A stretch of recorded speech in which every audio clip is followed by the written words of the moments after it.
কেউ যদি জিজ্ঞেস করে যে এখন পর্যন্ত আমি কোন জিনিসটা অনেক বেশি রান্না করেছি, তাহলে তার উত্তর হবে হচ্ছে বিরিয়ানি। এটা আমি অনেকবার রান্না করেছি, আর যে কোনো কারণে রান্না করা হয়। চিকেন বিরিয়ানি কিংবা বিফ বিরিয়ানি যেটাই হোক না কেন, যে কোনো ধরনের বিরিয়ানি আমার কাছে অনেক বেশি ভালো লাগে। আর আমার ছেলেও হয়েছে আমার মতো, ও বিরিয়ানি খেতে বা খিচুড়ি খেতে, পোলাও খেতে, এগুলো খেতে অনেক বেশি পছন্দ করে। তো এখানে হচ্ছে আমি আজকে বিফ বিরিয়ানি রান্না করছি, তার জন্য খুব ভালোভাবে মশলা আমি কষিয়ে নিয়েছি। অনেক বেশি পরিমাণে পেঁয়াজ কুচি দিয়েছি, সাথে দিয়েছি হচ্ছে রসুন বাটা, আদা বাটা, সাথে একটু গরম মশলা আর হচ্ছে বিরিয়ানির মশলা। এগুলা দিয়ে খুব ভালোভাবে কষিয়ে তারপর হচ্ছে এখানে আমি বিফগুলা দিয়ে দিয়েছি। আর বিফের সাইজটা একদম ছোট করে কেটেছি যাতে খুব তাড়াতাড়ি সেদ্ধ হয়ে যায়, আর চালের মধ্যে মাংসের পরিমাণটা অনেক বেশি দেখা যায়। তো এই যে অনেকটাই কষানো হয়ে গেছে। ভালোভাবে মাংসটা কষানোর পর হচ্ছে এখানে আমি দিয়ে দিব পরিমাণ মতো পানি মাংসটা সেদ্ধ করার জন্য। আর এখানে আগে আমি 1 কাপ পরিমাণ দুধ দিয়ে দিয়েছি। এখানে হচ্ছে পাউডার যে মিল্কগুলো আছে ওগুলোকে পানি দিয়ে গুলে তারপর দিয়েছি। সাথে দিচ্ছি টমেটো সস। টমেটো সসটা হচ্ছে বিরিয়ানির স্বাদ অনেক বেশি এনহ্যান্স করে। টমেটো সসের পরিবর্তে এখানে টমেটো কুচিও ব্যবহার করা যেতে পারে, তবে আমার কাছে টমেটো সসটা দিলে বেশি ভালো লাগে টেস্টটা, যেহেতু এখানে চিনি লবণ সবকিছুই দেওয়া থাকে।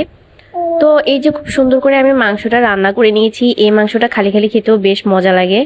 তো অপর দিকে হচ্ছে আমি এখানে চালটা ভেজে নিব। বড় একটা পাত্র নিয়ে নিয়েছি, একদম বড় সাইজের সসপ্যান যেগুলো ওগুলো নিয়েছি। তার মধ্যে হচ্ছে পরিমাণ মতো তেল দিয়ে দিয়েছি, সাথে দিয়েছি পেঁয়াজ কুচি। পেঁয়াজগুলো খুব ভালোভাবে ভেজে একদম বেরেস্তার মতো করে নিব, যাতে উপরে দিতে পারি, আর কিছুটা আমি বিরিয়ানির মধ্যেও ব্যবহার করব। তো এই যে আমার পেঁয়াজের বেরেস্তা রেডি হয়ে গেছে। এখন হচ্ছে চালগুলাকে খুব সুন্দর করে ভেজে নিব। চাল যত সুন্দর করে ভাজা হয় বিরিয়ানি তত ঝরঝরা হয়। মাংসের মধ্যে চালটা দিয়েও রান্না করা যায়, তবে এইভাবে আলাদা করে করছি, যার কারণ হচ্ছে চালটা যাতে একটু ভাজা করে নিতে পারি। তো এই যে চালটা খুব সুন্দর করে ভেজে তারপর এখানে আমি মাংসগুলা দিয়ে দিয়েছি। মাংসগুলা দিয়ে নেড়ে চেড়ে চালের সাথে খুব ভালোভাবে মিশিয়ে নিব। এইভাবে মাংসটা যদি চালের সাথে মিশিয়ে নিই তাহলে সব চাল একদম মাংসের সাথে মিশে যায়। তারপর হচ্ছে এখানে আমি পানি দিব পরিমাণ মতো, তার জন্য আমি আগে গরম পানি করে রেখেছি। মাংসটা কষানোর সময় আমি আবার এখানে হচ্ছে লবণ তো দিয়েছি পরিমাণ মতো, সাথে কিন্তু একটু চিনিও দিয়েছি। চিনি দিলে হচ্ছে বিরিয়ানির টেস্টটা একটু ভালো আসে। খুবই সামান্য পরিমাণ দিয়েছি। আর এখানে গোটা একটা বিরিয়ানি মশলা দিয়ে দিচ্ছি।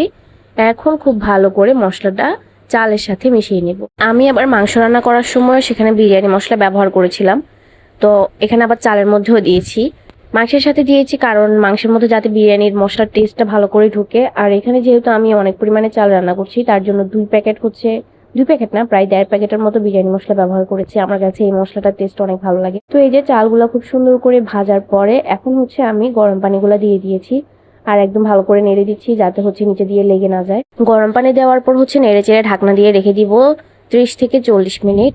একদম চুলার আঁচটা কিন্তু লো রাখবো, যাতে আস্তে আস্তে সবগুলো চাল খুব সুন্দর করে সেদ্ধ হয়ে যায়। আর এই ঢাকনাগুলোর একটা সুবিধা হচ্ছে বাতাস বের হয়ে যায় না। তো এই যে এখানে আমার খুব সুন্দর করে বিরিয়ানিটা রেডি হয়ে গেছে, উপরে বেরেস্তা দিয়ে দিয়েছি, ব্যাস এখন হচ্ছে খাওয়ার পালা। এত বেশি মজা ছিল এই বিরিয়ানিটা।